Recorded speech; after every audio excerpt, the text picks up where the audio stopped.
Okay, good evening, you guys. Sorry for the delay in this week's lecture.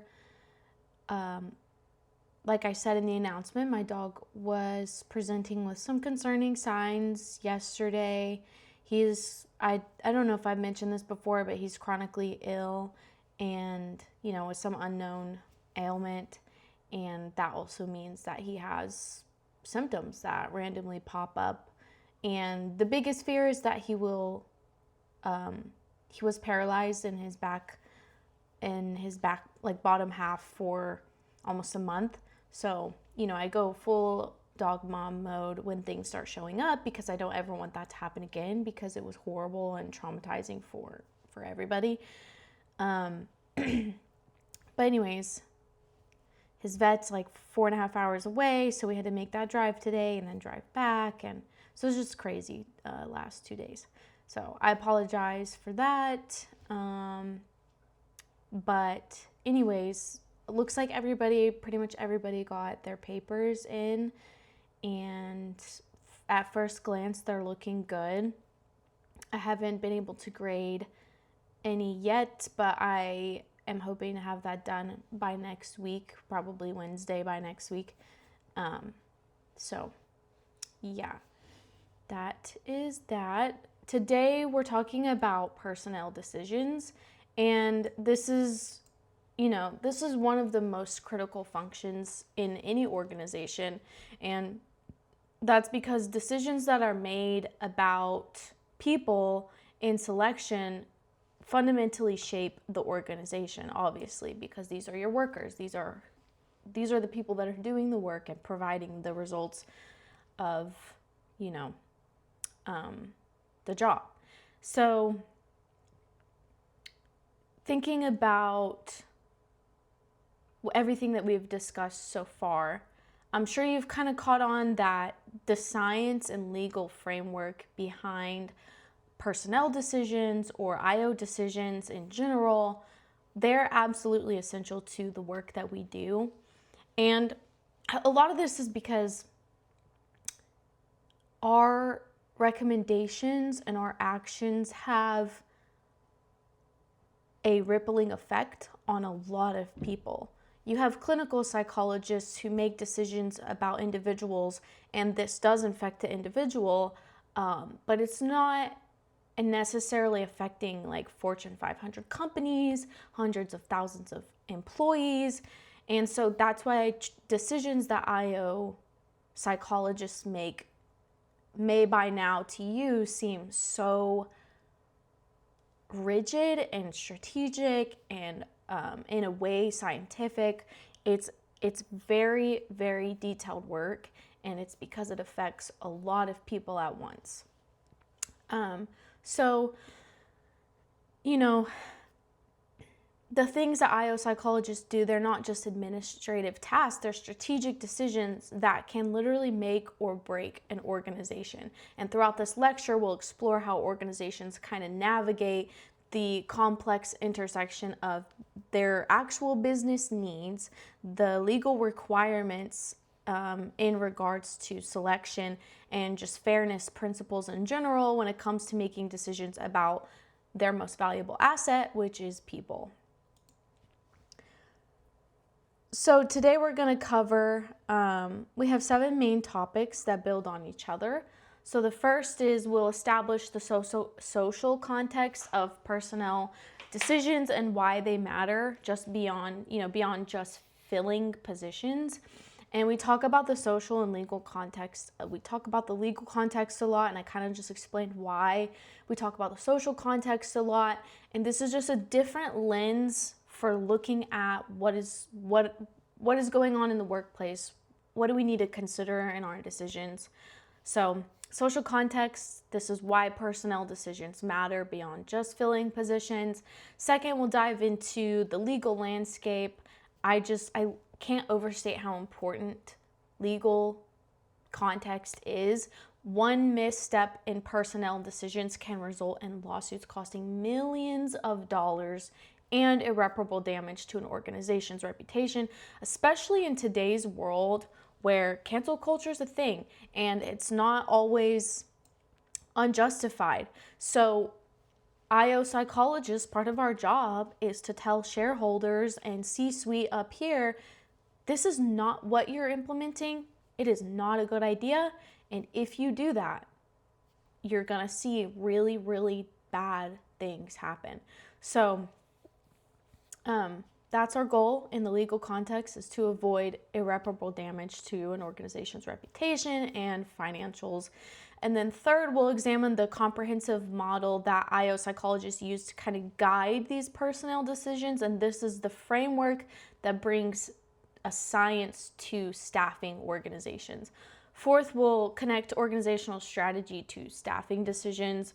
Not every company staffs the same way, and we'll kind of explore why. We won't have a military or medical organization staffing the same way as say, like a fast food chain, fast food organization. Fifth and sixth, we'll look at recruitment and personnel selection. These are like the twin pillars of what we call talent acquisition. So that's the acquisition of talent, acquisition of people and their talents. And then finally, we'll discuss selection criteria. What should we be actually measuring when we evaluate candidates? And on the topic of talent acquisition, I just want to mention really quickly that if any of you have any sort of interest in IO psychology and you want to kind of get an idea of what that job looks like, sometimes people will go looking for actual job postings, job listings of, in search of IO psychologists. The caveat to this is that organizations do not call us IO psychologists. A lot of times we're called talent management or talent specialist, or there's so many different names, and it honestly depends on what you're hired for. If you're hired for selection, that's going to be talent. If you're hired for promotion needs, that may also be talent.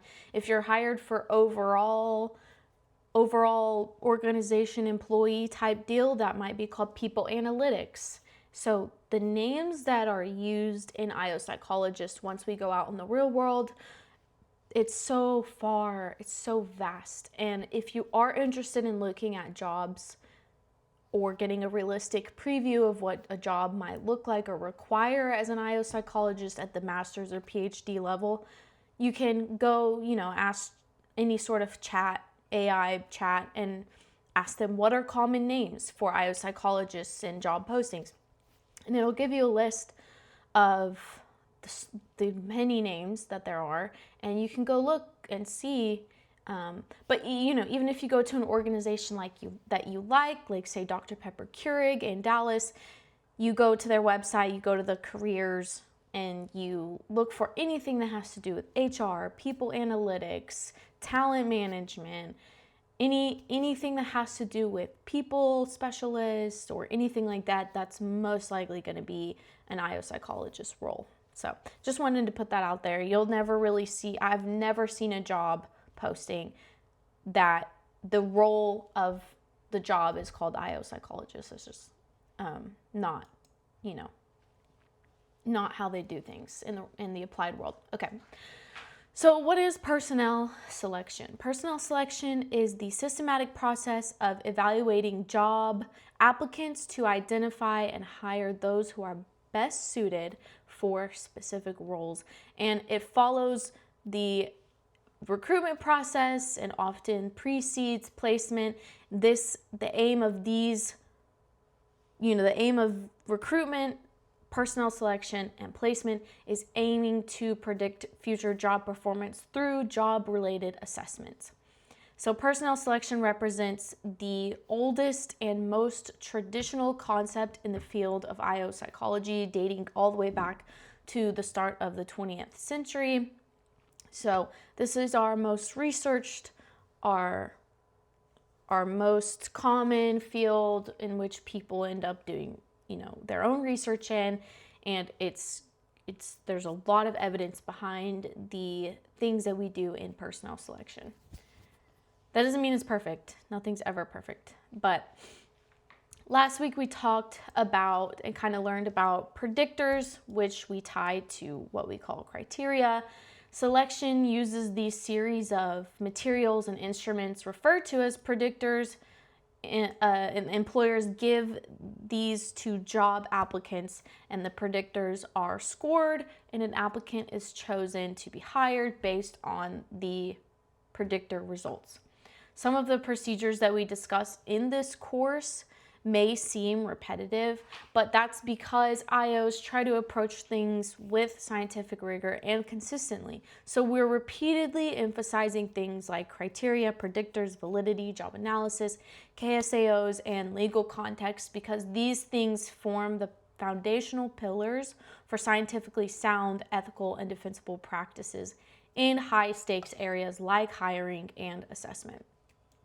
So some of this may seem redundant, but keep in mind, we're looking at the same things. It's just in a different stage or a different context of the employee process. From the day you start, even before you start, when organizations are looking for employees, how they go about that, to when they're in the organization, even to when they leave.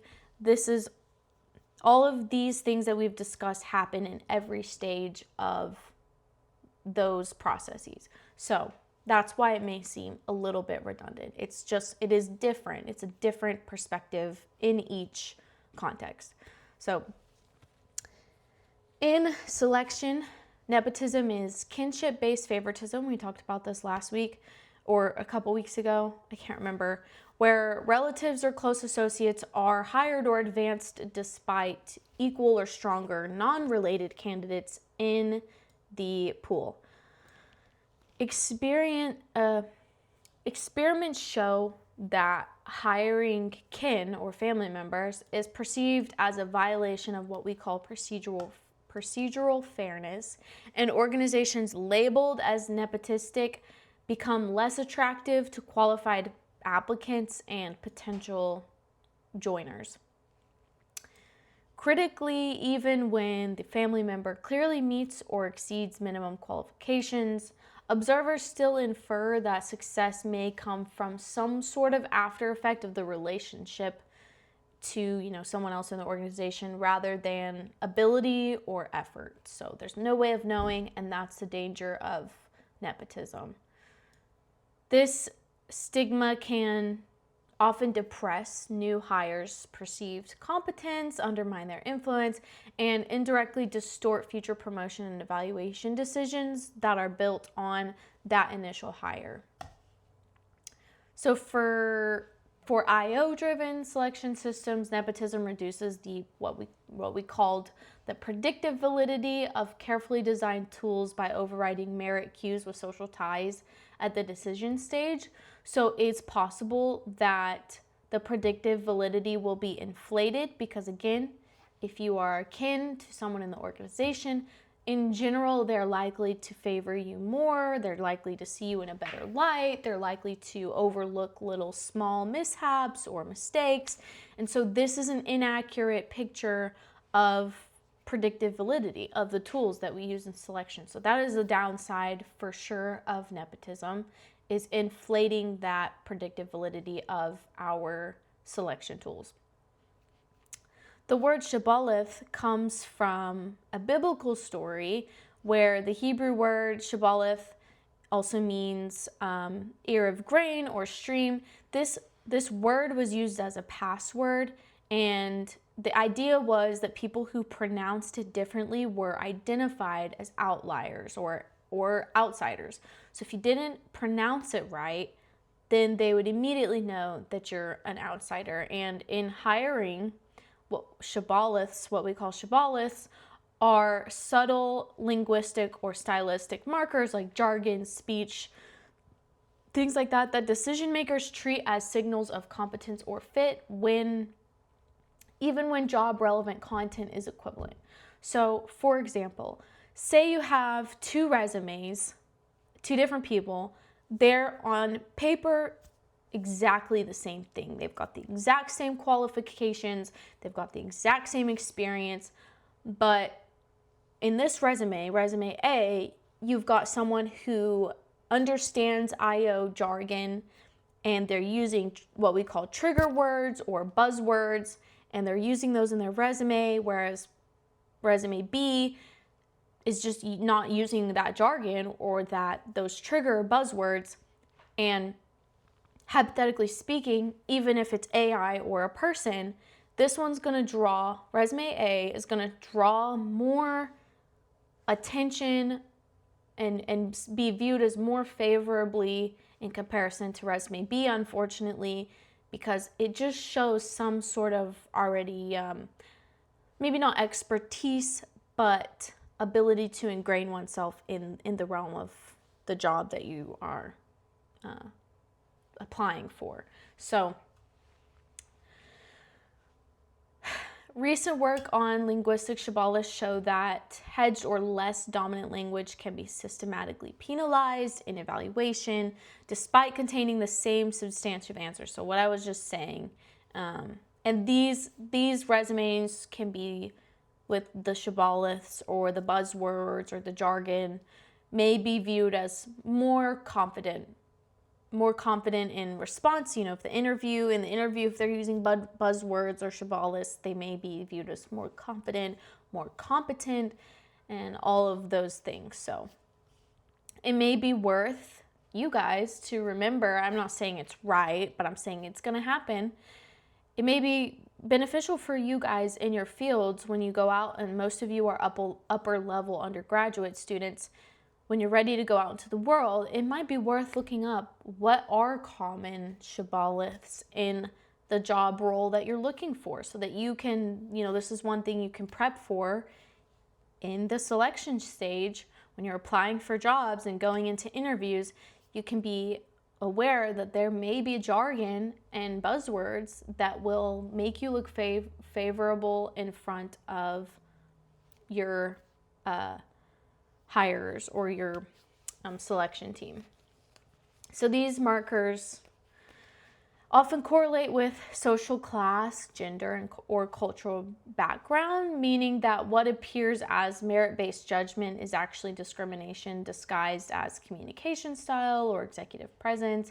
So in unstructured interviews, shibboleths expand. So shibboleths in unstructured interviews could expand to shared hobbies between the interviewer and the interviewee, or school names or regional accents. These become proxies for fit when the interviewer is seeing themselves in someone, seeing themselves in the interviewee. This becomes a problem, and this becomes that type of shibboleth. So IO psychologists can frame shibboleths as noise in the signal. They add variance to ratings that may be unrelated to true job performance, thereby lowering our reliability and validity of our selection decisions.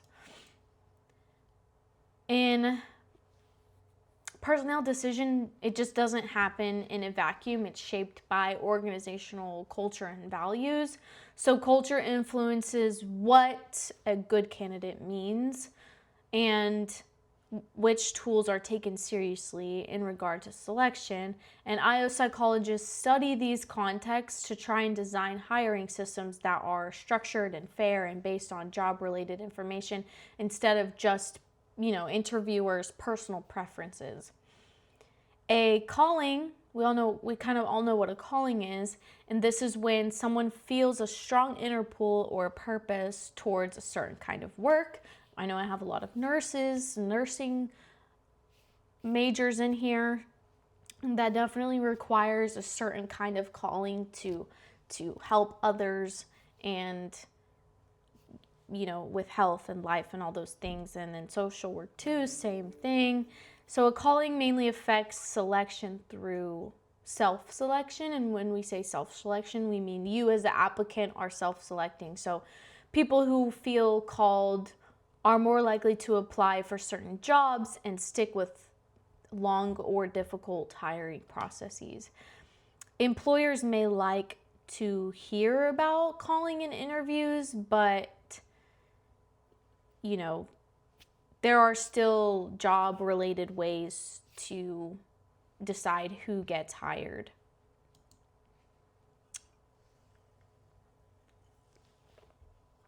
I got this new Coke Zero today at Target. It's like cherry float.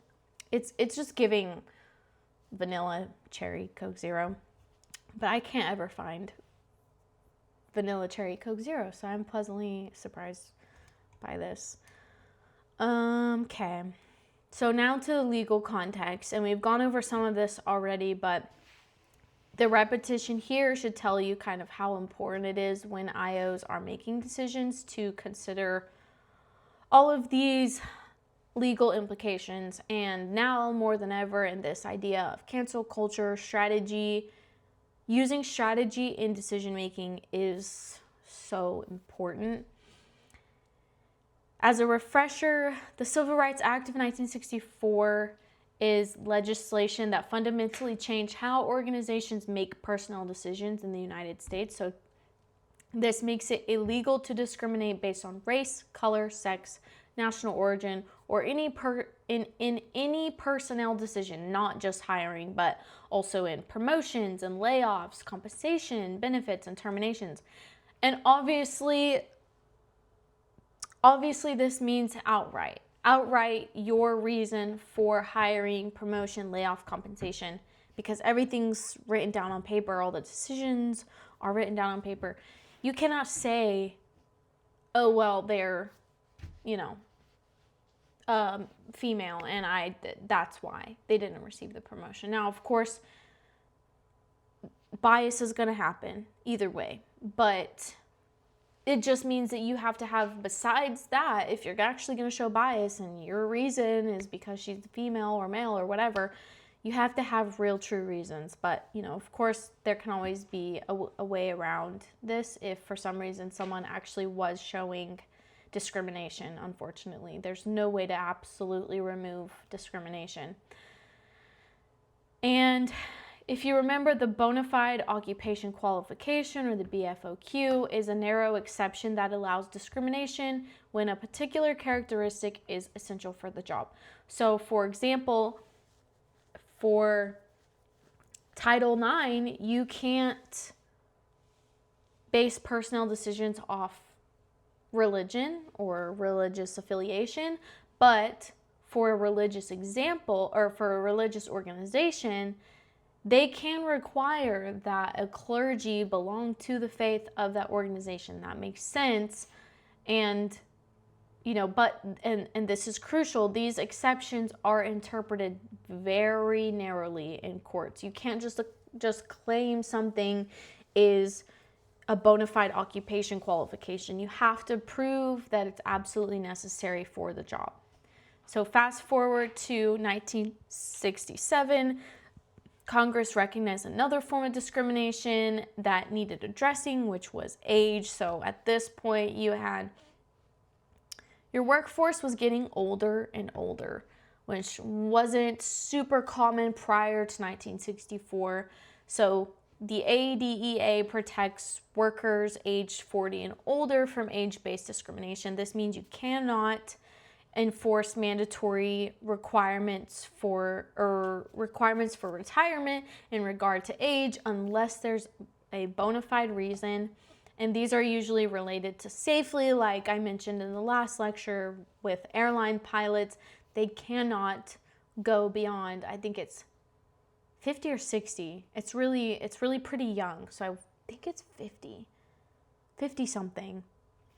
And there's also an exception for bona fide executives or high policymakers who can be required to retire at certain ages if they're entitled to like substantial pensions. Although apparently this doesn't happen to our prehistoric population of politicians. You can be a dinosaur and still be a politician.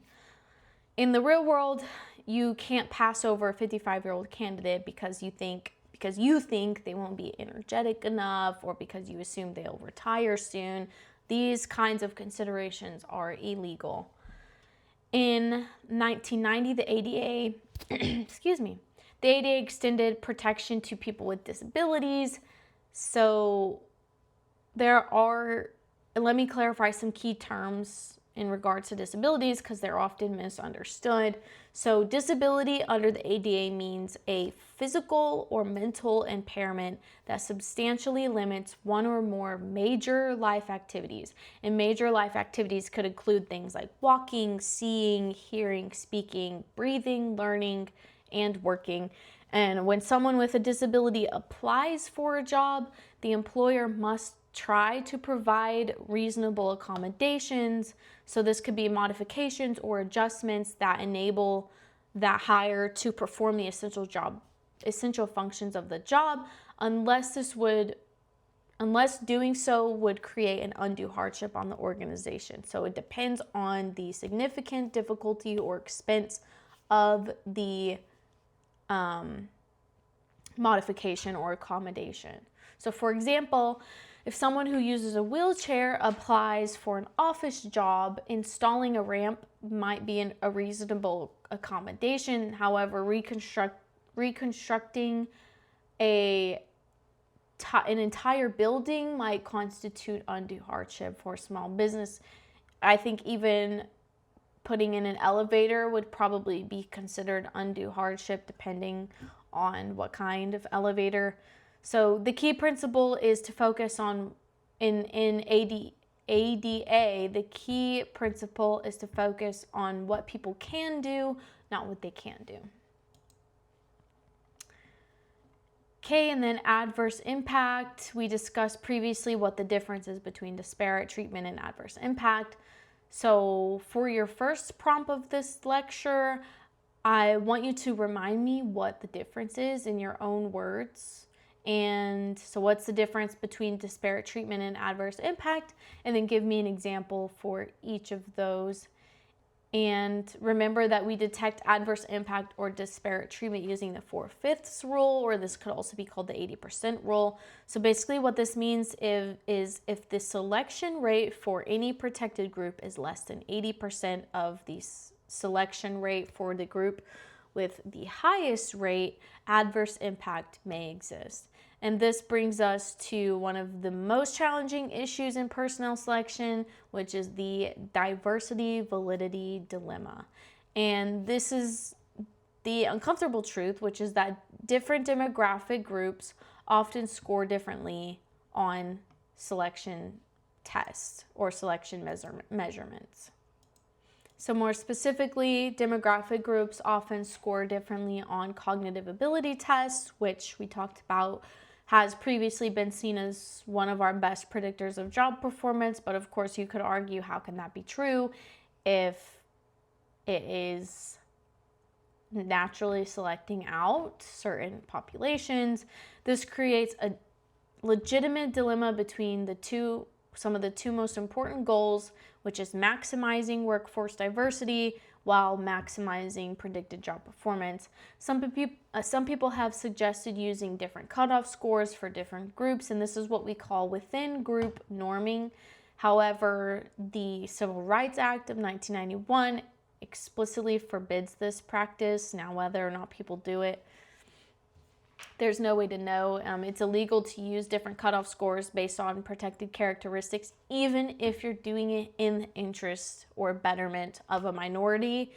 And this dilemma kind of remains one of the most actively researched areas in our fields. We're constantly searching for predictors that are both highly valid and exhibit less adverse impact. So there are things that do this, which is structured interviews.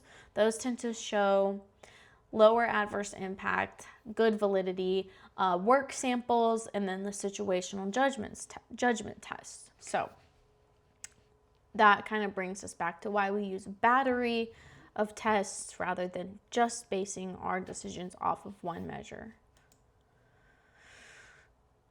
So affirmative action is one of the most controversial topics in personnel decisions, and honestly, one of, I think, a more controversial concept in general. People do not like affirmative action.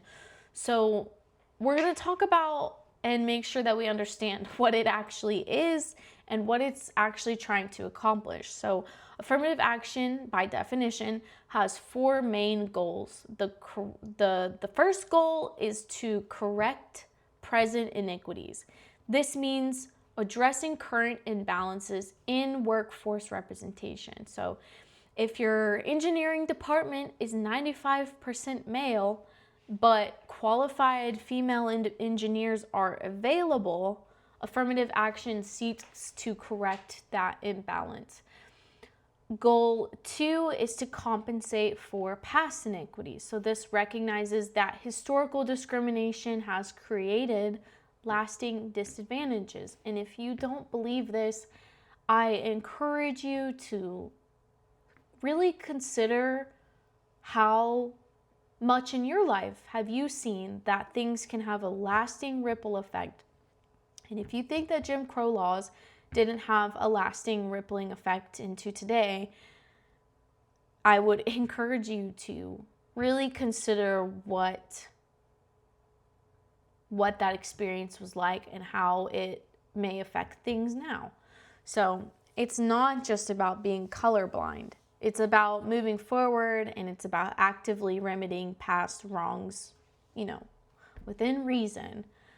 So goal 3 provides role models. So representation matters. So when young people see professionals who look like them in various careers, it expands their sense of what's possible for their own futures.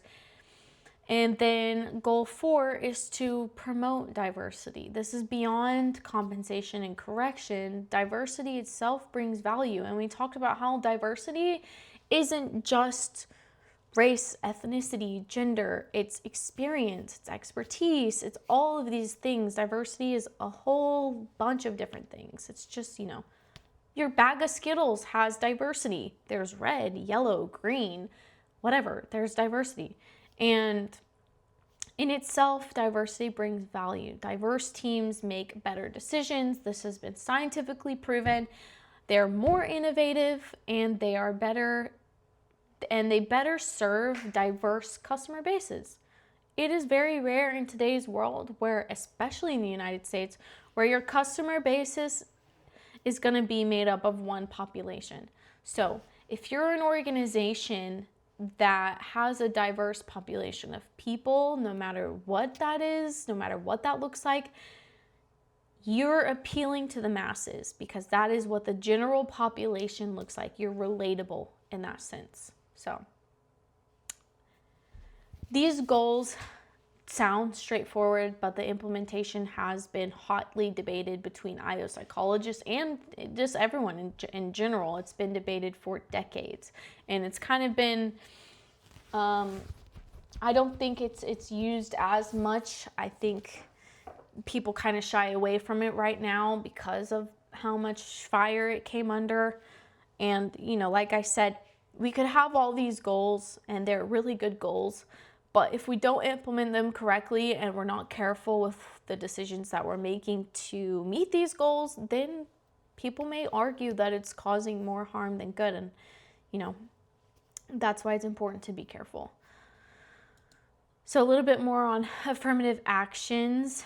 It does mean different things to different people, and there are typically 3 main interpretations. So there's the passive interpretation. This is the weakest form, and it simply means ensuring equal opportunity, advertising jobs widely, removing discriminatory barriers, and evaluating candidates fairly. So it's just essentially following anti-discrimination laws. And then you have preferential selection interpretation. This is one step further. When choosing between equally qualified candidates, preference may go to the underrepresented group. This is sometimes called the tiebreaker approach. And what we mean by underrepresented is not in general. It's just if an organization feels that they have 2 equally, and the very, very key important words here are equally qualified employees or equally qualified applicants. And my organization feels like we need more representation of, we need more Asian representation or whatever. then we might choose the Asian applicant over the white one. That's just, that may be just an organizational goal. We feel like we don't have enough of diversity in this group is underrepresented in our organization, and we want more of them. And then quota interpretation, this is the strongest form of affirmative action interpretations, and this is setting very specific numerical targets or goals for representation. So, for example, an organization at the beginning of the fiscal year may be like, we want to hire 30% women in management positions by 2027. And that might be a true legitimate goal for them. So each interpretation has strong proponents and critics. Of course, critics are going to argue that preferential selection and quotas can create a stigma of incompetence, or the perception that minority employees were hired solely because of their group membership, not their qualifications. I want to be very clear that this genuinely, rarely, if not ever, happens, okay?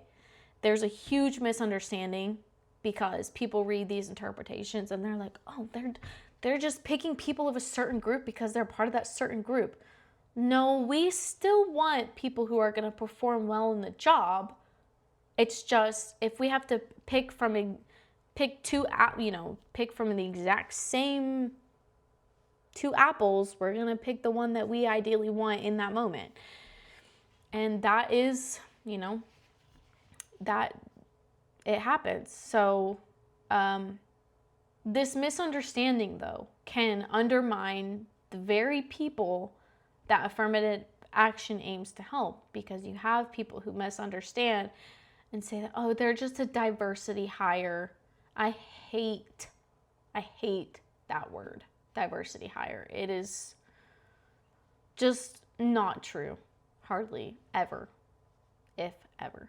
So, research on affirmative action's effectiveness has in fact shown mixed results in terms of actually meeting the goal that organizations want, which is increasing diversity. Doesn't necessarily have to do with performance, but this is why it kind of remains controversial to this day. However, keep in mind there are so many different confounding variables that could go into something like this, and so it's hard to know exactly what is causing these mixed results. So the University of Michigan, there are some cases regarding affirmative action. So the University of Michigan illustrates a little bit of complexity in this area. So the Gratz v. Bollinger in 2003, the court struck down Michigan's undergraduate admissions policy, which automatically awarded points based on race. What the courts decided was that this was too mechanical, and it was essentially functioning as a quota. So they struck that down. And then Grutter versus Bollinger, the exact same day, the court upheld Michigan's law school admissions policy, which did consider race as one factor among many in a holistic review. So you had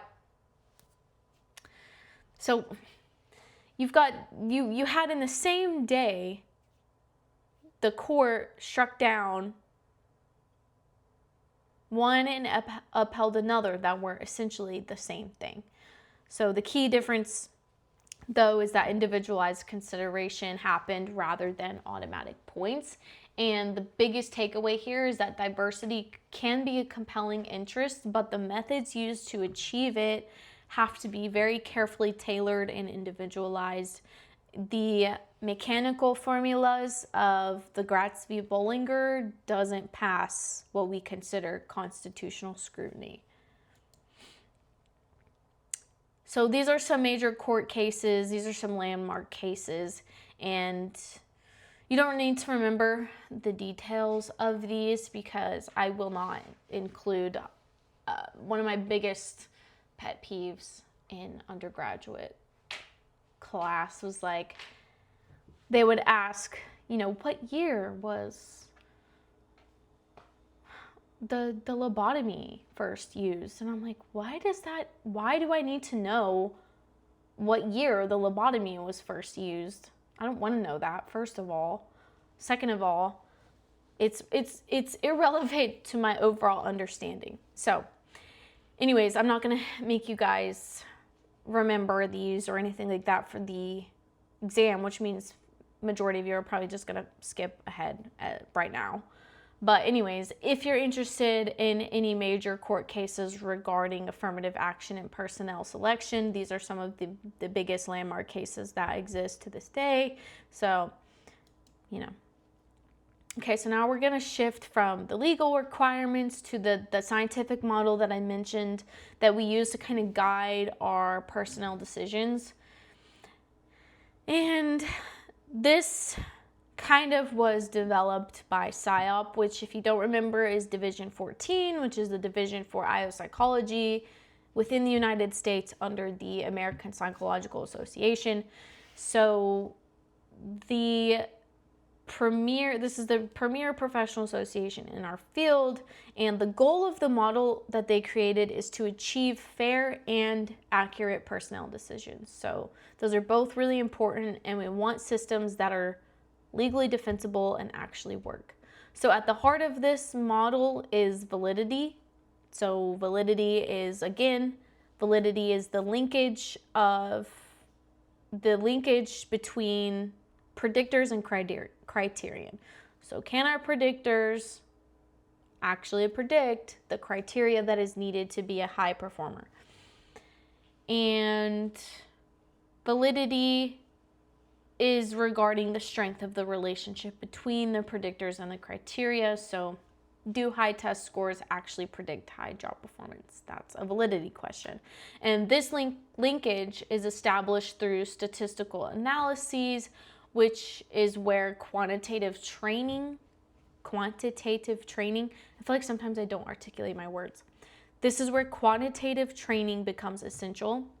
So we use things like correlation, regression, meta-analysis, and other methods to determine whether our selection methods actually work.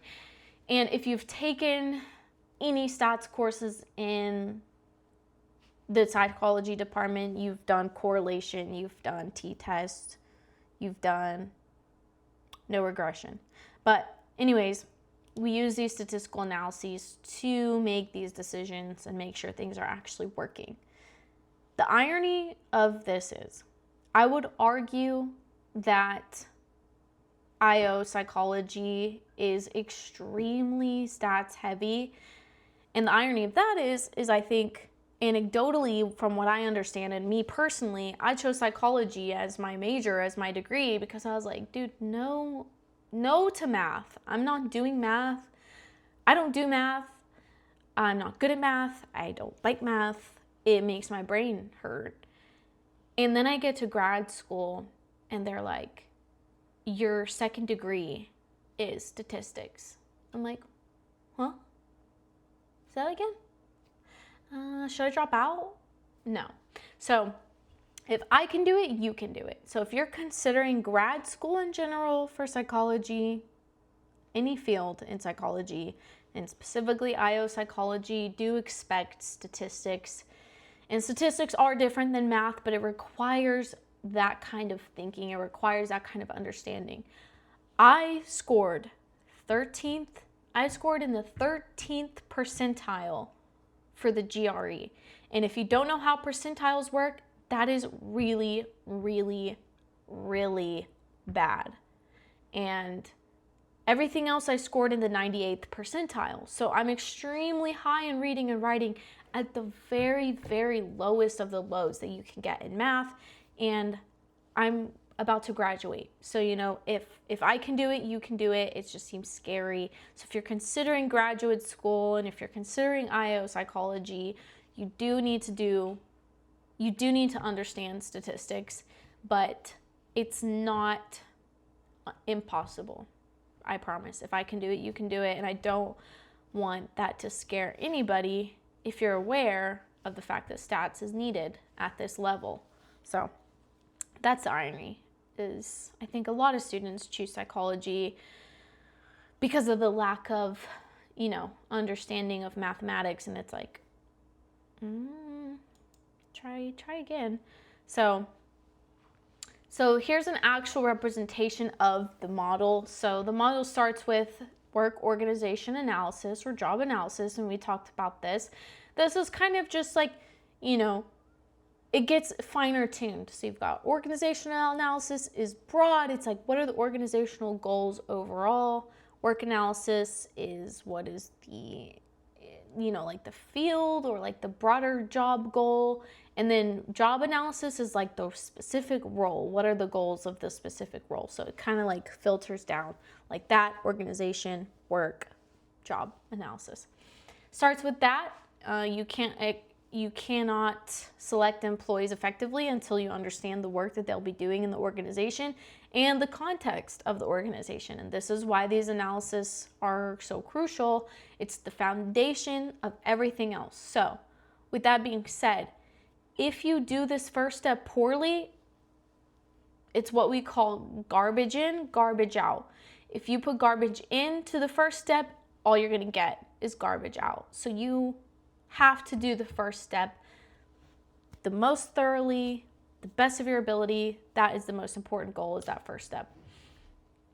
From there, we design recruitment strategies to attract applicants, develop and measure our predictors and criteria, build our selection systems, and assess their overall utility. So asking, do the benefits outweigh the costs?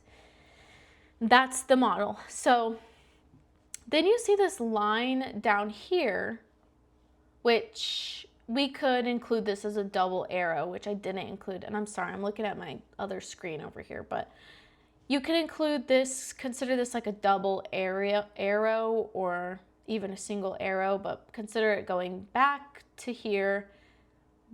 If you guys can recall, what might this line be called, or what is the concept of this line? And we've talked about it in past lectures.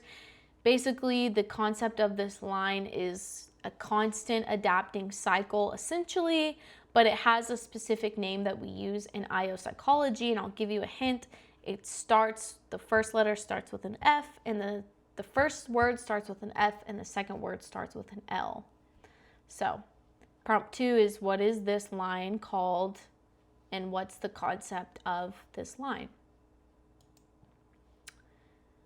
Okay, so here's some crucial insight that many people miss.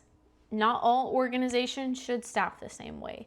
Your staffing strategy should align with your overall organizational strategy.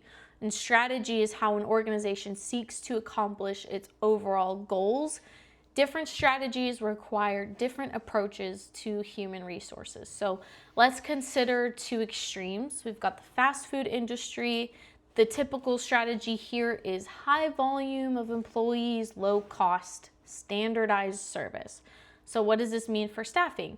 It often means that hiring is rapid, there's very minimal training, there might be more on-the-job training, acceptance of a high turnover rate. Usually these are younger or lower level, entry level employees that are just getting into the workforce, so their turnover is higher and there's lower compensation. So the goal is to get people functional quickly and keep labor costs low, because you've got high number of hiring that you need to do. And then you have the medical field. The strategy here emphasizes quality, expertise, safety, and regulatory compliance. Staffing here looks completely different.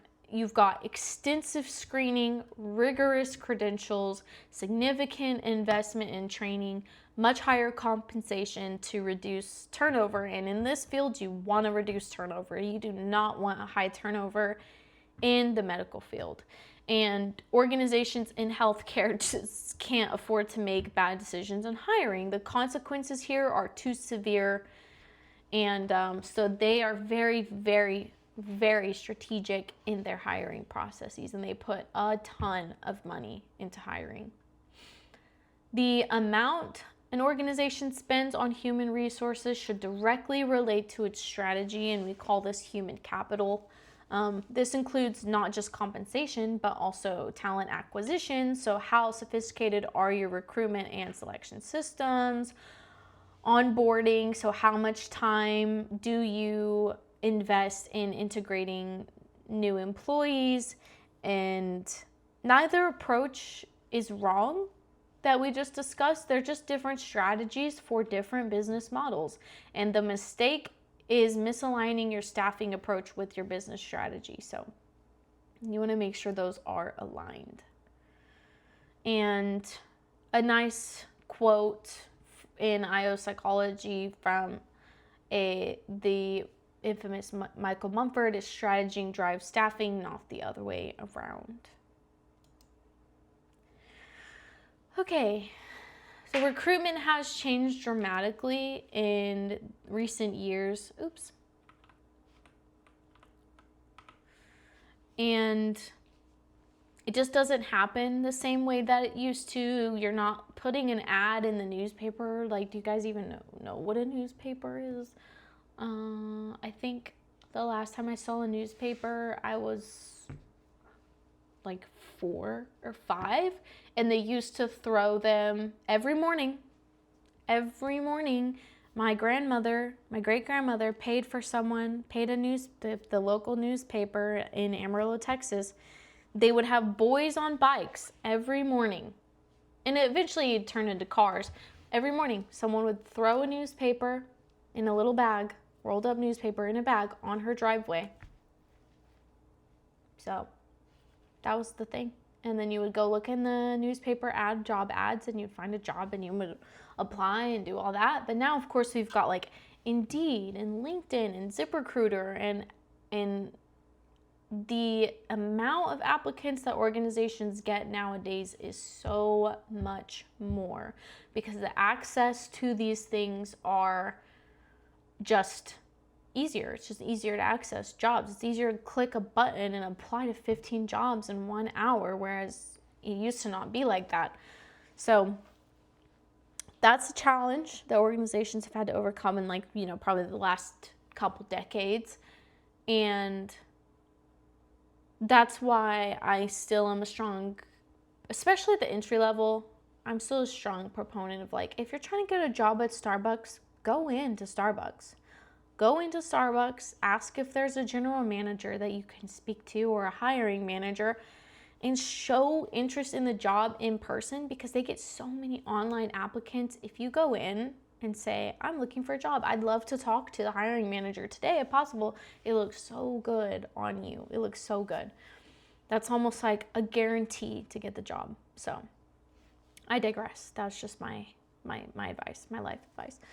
So let's talk about 2 theoretical perspectives on recruitment. So prospecting theory views recruitment as kind of like a numbers game, casting a wide net to generate lots of applicants and then select the best from that large pool. And the focus here is on quantity first and then quality through selection. Mating theory, however, views recruitment as finding the right match between organization and applicant. So it's more targeted and more about finding people who will genuinely thrive in your organization. And this is quality over quantity. So most modern organizations kind of blend both approaches, but the balance kind of varies by the role and the labor market conditions. If the labor market, and it kind of is right now, if it's very competitive, you're going to probably have more of like a mating theory type thing going on, and your applicant pool is just going to be a lot smaller that you're choosing from. You're going to weed out people a lot more based off like initial resume overviews, things like that. So, and one critical thing that organizations overlook is how applicants react to your recruitment and assessment procedures, and this matters enormously.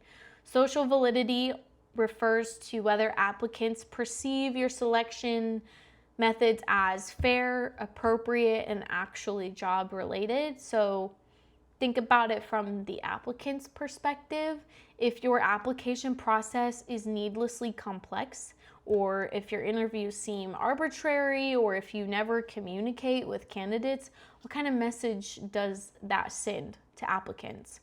And you have to keep in mind, organizations have to keep in mind that top candidates they have options. They're evaluating you just as much as you're evaluating them. So if you are not a competitive organization in terms of how you present yourself, you may be looking for quality applicants, but may not be getting quality applicants because of how you look from the outside. So it's important for us to remember that as well. Research shows that applicant reactions influence whether top candidates accept job offers. It affects their perceptions of the organization, and it also affects their likelihood of recommending the organizations to others, and it even affects their performance if they're hired. So in today's world of Glassdoor, Indeed, and social media, like Indeed reviews, Glassdoor reviews, social media, a bad candidate experience doesn't lose you just that one applicant. It damages your employer brand, and it can have a lasting effect. So at the risk of saying this, take for example the recent removal of the graduate instructor in the psychology department. The graduate psychology programs in OU, like word on the grapevine says that our psychology programs in RU are virtually the plague right now in terms of recruitment. Nobody will even look at us, much less touch us, as an option, because the university showed the outside world and showed prospective graduate applicants that they're not safe and they're not protected in the graduate programs at the psychology department at OU. And that is really unfortunate, because OU psychology department has always been very strong and has always been highly sought after, and we're recruiting graduate students and faculty this semester, and it doesn't look good. So nobody wants anything to do with us. They don't trust the university to protect their faculty and their graduate students, and that's really unfortunate, because it'll do a lot more harm than whatever good they thought they were doing. So the lesson here is every touch point in your recruitment and selection process is part of your employment brand. Treat all candidates with respect, communicate clearly, and make sure your process feels fair, even to people that you don't hire. Okay, we have like 5-ish more slides to go. Okay, let's talk about what determines whether a selection procedure will add value to your organization. So there are 3 major factors. Factor 1, predictive validity. This is the single most important factor, and I'm sure you've caught that because we talk about it so much. And again, this is the correlation between your predictor and job performance. In general, validity coefficients, we actually get a number from running validity analyses, and validity coefficients typically range from 0 to 1, where 0 means no relationship and 1 means a perfect relationship. And in general, 0.3 to 0.5 is typically considered good for selection tools. And within predictor validity, we also have to consider what's called the predictor cutoff. So this is the score below which we reject applicants. And the organization can set this cutoff depending on whatever they want to do. But like I said, 0.30 and 0.50 is ideal. So setting this cutoff is both a statistical and strategic decision, because when you get an applicant's score, if they score below that cutoff, automatic rejection. So this comes to the selection ratio, which is the proportion of applicants you actually hire, and it's calculated as, as a selection ratio equals number hired divided by number of applicants. So a low selection ratio is 10%. That means you're hiring 1 out of every 10 applicants. You're being very selective. And this is good, because it means your predictor can really distinguish between candidates. A high selection ratio, say 80% or 0.80, means you're hiring every 8 out of 10. So at this selection ratio, even a valid test adds very little value here because you're hiring almost everyone anyways. So if the base rate is very high, so like we're assuming that most applicants would succeed, or it's very low, almost no one would succeed. Again, here, even a valid test adds limited value. So tests are valuable when the base rate is moderate, which is around 50%. And this factor is typically less important than validity and selection ratio, but it's still something that's important to consider in our personal selection. This is maybe a little bit confusing, but I'm going to do my best to kind of walk you through this diagram or graphic. So we're going to look at kind of what I just discussed visually in the last slide. This is going to give a visual perspective. And so here the x-axis shows the predictor scores, and the y-axis shows their eventual job performance. And notice that here, this is a strong, again, I'm looking at my screen because this is where the thing is. The strong positive relationship, so high scorers are on the predictors tend to be high performers on the job. So you've got high predictor, high performer over here. And this is what validity looks like. This is a clear systematic relationship with the predictor and job performance. And then the horizontal and vertical lines represent our cutoffs. So the vertical line is considered our predictor cutoff. This is the minimum score to be hired. So if you fall to the left of this, you're rejected. And the horizontal line is the criterion cutoff. So this is the minimum acceptable job performance. And this high validity means, this is showing a high validity over here with the way that these lines are. And then of course 0.80 means that our test is doing a great job of distinguishing between future high performers and low performers.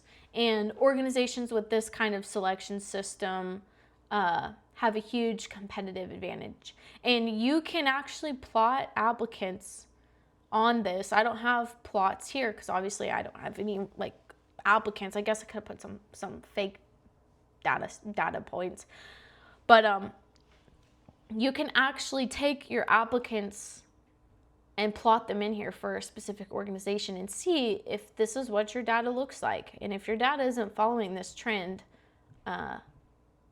you might want to rethink some things. So for example, this is what a predictor with 0 validity looks like, and the correlation is 0. There's no pattern here. It's just like everyone kind of falls in this broad circle. And in this case, high performers are just as likely to, high scorers on the test are just as likely to be poor performers as high performers. So low scores might actually be great employees. And this is what happens when organizations use selection methods that aren't valid, things like graphology, which is like handwriting analysis, unstructured interviews where the interviewers are asking all kinds of different questions or making decisions based on gut feelings without any sort of systematic approach to things. Using an invalid predictor is worse than useless. It wastes resources, it creates legal liability, and it can actually lead to worse hiring decisions than just random selection. So don't do that. Do that, not that. Okay. This figure shows what happens when your selection ratio is large. So say we're hiring 75% of applicants. You'll notice that the predictor cutoff score moved further to the left. So it moved more to the left, and it's a lot lower, so you're hiring almost everyone, including many people who will score below the criterion cutoff. and aka poor performers. So even with a valid test, when you must hire most applicants, the test can't help much. You're just accepting people you know are likely to underperform because you need the bodies. And this is the reality that many organizations face in tight labor markets or for positions that have high turnover rates. So things, applicants plotting here that look like this might just be, what would you say? Like, you just can't avoid it, unavoidable. So it just happens, especially if you need the more bodies you need. But if you're being selective and your selection ratio is 0.25, so you're only hiring 1 in 4 applicants, the predictor cutoff is a lot higher. And like for your specific job that you're interested in, you can get an idea of whether or not the hiring decisions would look like this or like this. If you go look at like your job outlook in ONET, it'll tell you the job outlook. So if you have a high job outlook, then you're probably going to look something more like this, and you're probably going to have a higher chance of being selected. And then this is going to be more of a narrow selection. So the predictor score here is way far to the right. It's like completely flipped, and majority of people are getting rejected, and you're being super selective, hiring only those who score well on your predictor. And if you'll notice, like most of the people you hire, so most of the people you hire to the right of the cutoff score will also be above the criterion cutoff here. So this is the ideal scenario, a valid predictor combined with a low selection ratio here. You're maximizing the quality of your hires, and even the best selection tool can't overcome a bad labor market where you have to hire everyone. But if you have lots of applicants, even moderately valid tools can help you build a strong workforce. So let's talk about the 4 possible outcomes when we make selection decisions. This is kind of can be seen as like a 2x2 matrix, so the true, true, false, false. This is fundamental to understanding selection accuracy. So true positives are people who were hired who turned out to be successful. This is obviously what we want. We want our prediction. We want our prediction to be correct in a positive way. True negatives are those who have been rejected, rightfully so, because these are people who would have been unsuccessful or poor performers. And again, this is a correct decision. We saved the organization from a bad hire. Then you have the false positives. These are people who we hired who turned out to be unsuccessful or poor performers. This is a costly error. We have now wasted resources recruiting, hiring, training, compensating, and potentially severance or termination costs. And false positives also create, in the literature, they create team dysfunction. It's like you're likely to see a lot of social loafing in teams if you've got someone who's a false negative or doesn't really contribute much because they don't actually know what they're doing. Customer service problems, and then potential legal issues. And then you've got false negatives. So sadly, these are people who we rejected who would have been successful. But this is an opportunity cost. You missed out on a good employee, and they'll likely be hired by a competitor. So the critical question here is, which error is worse, false positives or false negatives? So that's the last prompt for this lecture. There's only 3 prompts. So last prompt for this lecture is, in your opinion, which error is worse, false positives or false negatives, and why? Don't just give me the why that I just gave you, but give me like some critical thinking of like as to why. And then, so that's prompt 3. And then the criterion cutoff, or that horizontal line, this horizontal line here is that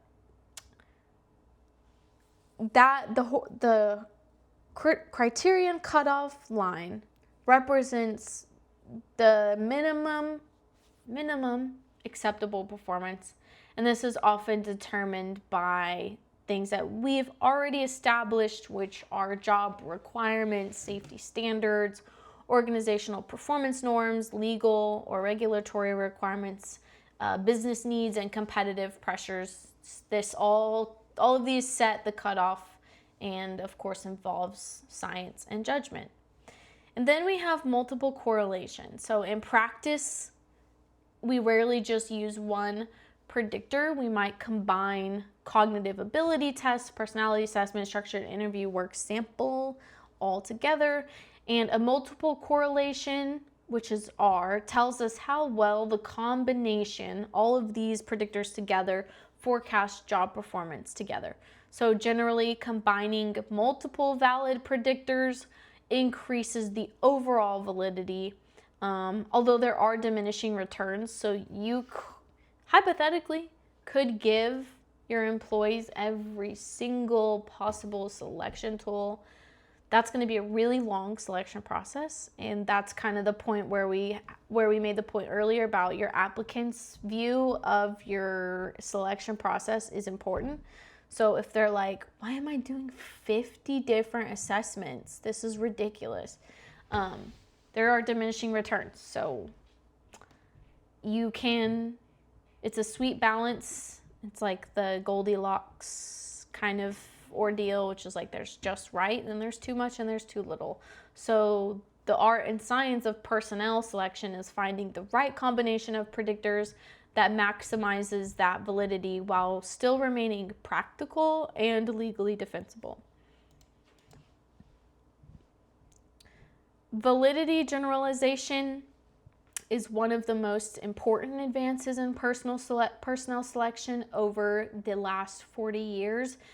This concept pretty much fundamentally changed how we think about selection test validity. So for decades, IO psychologists believed that you needed to validate your selection tests separately for each job in each organization.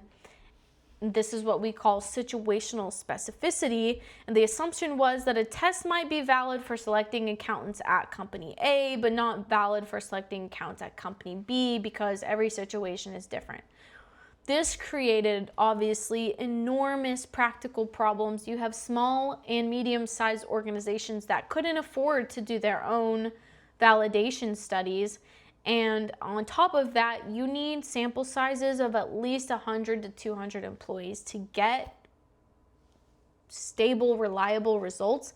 And most companies don't hire that many people in a single job category.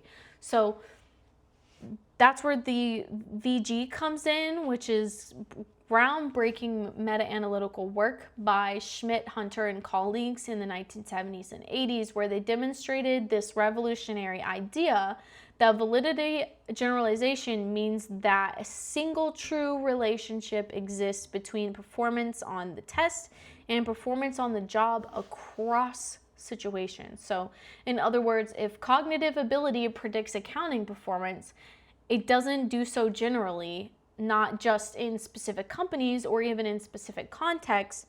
The apparent variability in validity coefficients across studies was, they found, mostly due to statistical artifacts, or which is what we call things that aren't real differences. It's like noise out here that has nothing to do with what we're actually measuring. So obviously, this has huge practical implications. For one, small organizations can use validated tests without conducting their own studies. They can rely on this validity generalization evidence from meta-analyses that already exist out in the real world. And then for two, you have efficiency. We don't need to, reinvent the wheel for every single job in every single company. And then also validity generalization is used by evidence and is accepted by the courts and the EEOC as evidence of test validity. So this kind of brings us to a critical point about human judgment, which is that even experts can make systematic errors. So this law of small numbers refers to people and IO psychologists' tendency to treat small samples as though they're as if they were as reliable as large samples, and psychologists looking at individual validation studies with 40 to 50 people would see widely varying validity coefficients and conclude that the validity doesn't generalize. But obviously this was an error because those small samples produced unstable estimates that kind of bounced around due to sampling error, and sampling error is worse in smaller samples. So it doesn't have anything to do with actual validity being truly varied across situations. And I don't want to go into too much of that. I could go on about that forever, but this leads to two kind of ongoing debates in the field of IO. So the first debate is borrowed validity from a legal perspective, kind of arguing like, can you use validity evidence from other studies to justify your selection test?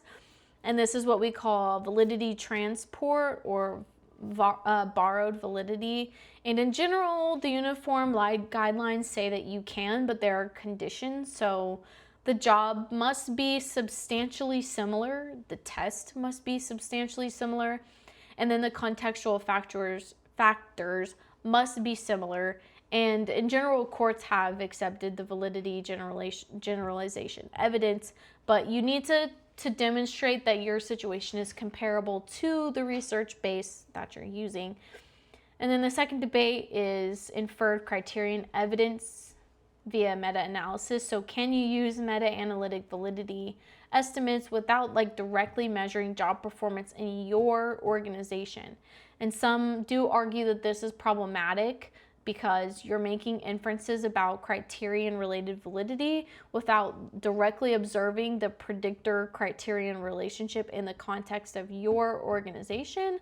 But others argue that this is not only acceptable, but more scientifically sound than small, unreliable validation studies. So it's actually better to use validity estimates from meta-analyses than to use a small, unreliable sample in a local validation. So, in general, obviously this could be seen and does remain controversial. It is widely accepted in IO, but practitioners love validity generalization because it's practical and cost effective. But some methodologists worry about over-reliance on meta-analytic evidence without local validation. And then also legal professionals want to see both transportability evidence and some local validation when possible. And then also diversity advocates note that validation generalization evidence doesn't resolve adverse impact issues and could possibly even cause adverse impact. So, okay. And this is one of the most consequential decisions in personnel selection. So this is where you set where you set your cutoff score, which is the magic number that determines hired versus not hired. And we kind of approach this using, in general, 3 guidelines for determining these cutoff scores. And there are various approaches, but the 3 main guidelines that you see in IO literature are criterion referenced approach. This set the cutoff based on minimum acceptable performance. You conduct a job analysis to determine what level of predictor performance corresponds to minimally acceptable job performance. This is the most defensible from a validity perspective. And then you have the norm referenced approach. This sets the cutoff based on how applicants compare to each other. Maybe you take the top 20% of your scores. This depends, this approach depends heavily on your applicant pool quality, the quality of your pool, and your selection ratio. And then you need to also consider some practical things. So sometimes cutoffs are set based on operational needs. So say you need to fill 50 positions, so you set the cutoff to yield approximately 50 qualified candidates above the cutoff bar. And in reality, most organizations blend these approaches, but it's important to understand the trade-offs of each of these.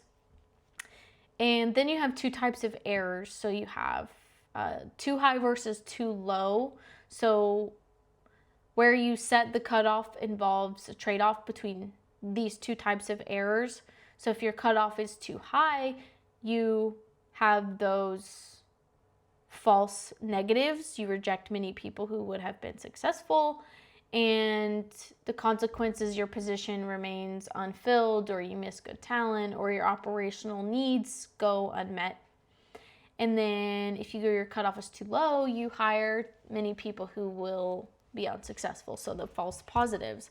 And the consequences here are poor performance, high turnover, more terminations, wasted training, and potential safety issues if the job requires safety regulations and considerations. And then banding is controversial. It's really not recommended in personnel selection, but banding basically treats scores that fall within a certain range as essentially equivalent rather than rank ordering candidates by their exact scores. So the logic behind this is due to measurement error. A candidate who scores 87 on a test, the argument is that they don't truly differ from someone who scores 89. The argument is that the scores might flip if they both took the test again. So we create a band of maybe 85 to 95 and treat everyone in that band as equally tied. And once people are equally tied, you can use other factors like, diversity goals to make selections within the band. So, yeah, that's all. That is all my slides. You guys have obviously topic 6 reflection due Sunday. The topic 6 guided reflection prompts due Sunday. There are 3 of those in this lecture. And then there's also going to be an extra credit opportunity that I'll post tonight after I post this lecture. And that's going to be, you guys are going to be, for extra credit, taking a Big 5 inventory or assessment. It's just like an online Big 5. It's not how you would actually give the inventory. It's just a fun little internet Big 5. But I took the inventory myself, and it maps on well to the actual Big 5 inventory. So for extra credit, you will take that. It'll take probably like 10 to 15 minutes. And then at the end of that assessment, it's going to give you your scores and stuff, and it'll give you like a whole bunch of different things you can look at. And I want you to print off, there's an option to save your results as a PDF once you get to the end. I want you to save the PDF and turn that entire PDF in. And the entire PDF shouldn't have just your scores for openness, conscientiousness, extroversion, agreeableness, and neuroticism. It should have even the like sub categories within each of those. So I think there's like 5 or 6 subcategories within openness, within conscientiousness, extroversion, blah, blah, blah, so on and so forth. So it's going to be a few pages long, the results. And I want you to save that as a PDF and turn it in to the extra credit for extra credit. Okay. Anyways, besides any of that, if anybody has any questions, concerns, like I said, I'll try to get papers graded by Wednesday and catch up on all my grading by Wednesday of next week. So those should be updated grades by Wednesday. And then next week is, I actually can't remember what we're going over next week, but I hope everyone has a good week. I hope that everyone has had a good week so far. And if you have any questions or anything, just email me or send me a message on Canvas. Okay.